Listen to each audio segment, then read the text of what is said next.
knotted at the ear. They are all barefooted, as is the preacher.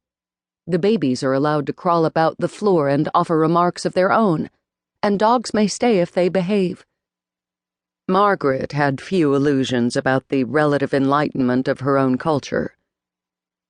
The problems of our little Shan church seem delicate and difficult, and our responsibility is very great, for the Shan still lean dangerously upon the missionaries. We hear ourselves constantly mentioned in their prayers, the three mamas and the great teacher who have come so far to help them, come from the wonderful country of America, a sort of earthly paradise where everyone is wealthy, and everyone is happy, and everyone is good.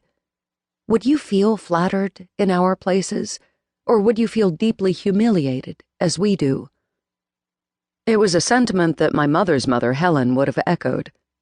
She was drawn by the social gospel of the time, seeking justice and an end to war through the teachings of Jesus.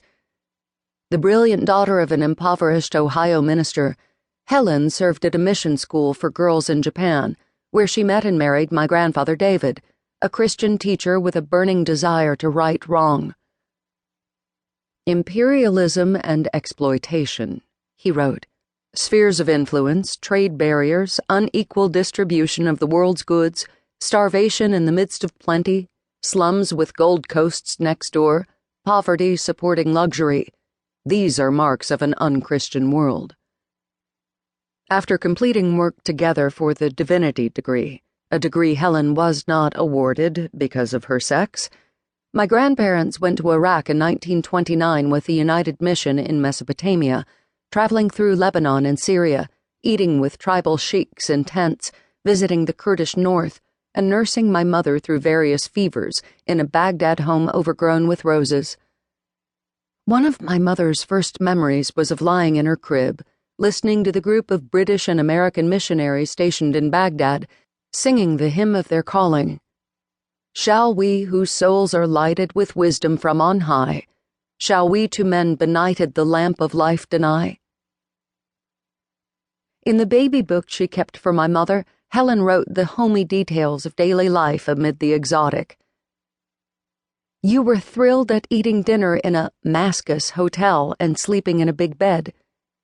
The next morning we started on to Baghdad, where our new home was to be. It was a miserable trip, 31 hours in length. During the 2 days of our stay in Damascus, it had rained almost continuously. Sometimes the desert becomes almost impassable because of rain, and often cars will get stuck in the middle of the desert for 2 or 3 days, or even a week. We set off with trepidation.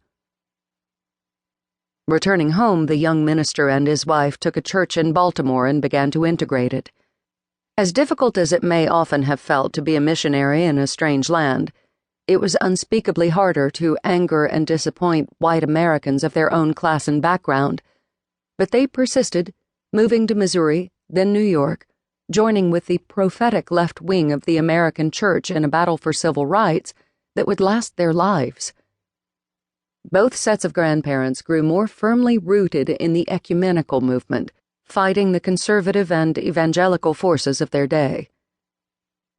But for Matthew and Betty, the children of these Christian activists, the church was neither an adventure nor a calling. While my parents cherished memories of stars in the desert, elephants, tropical rainstorms, and dates, the repressed, small-town American churches both families returned to when their children were young were suffocating. I hated the "you have to be good because God says so," recalled my mother. I hated being preached at. Everything was about guilt. Even before she was a teenager, my mother had decided she didn't believe in God, rejecting what she called the whole unbelievable illogical concept that her parents assumed was the obvious truth.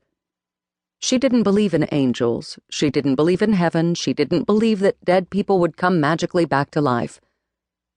Horrified as a child by pictures of the crucifixion, she couldn't stand the blood of the Lord's Supper, and refused to pretend the grape juice her father poured reverently into little cups was anything but grape juice.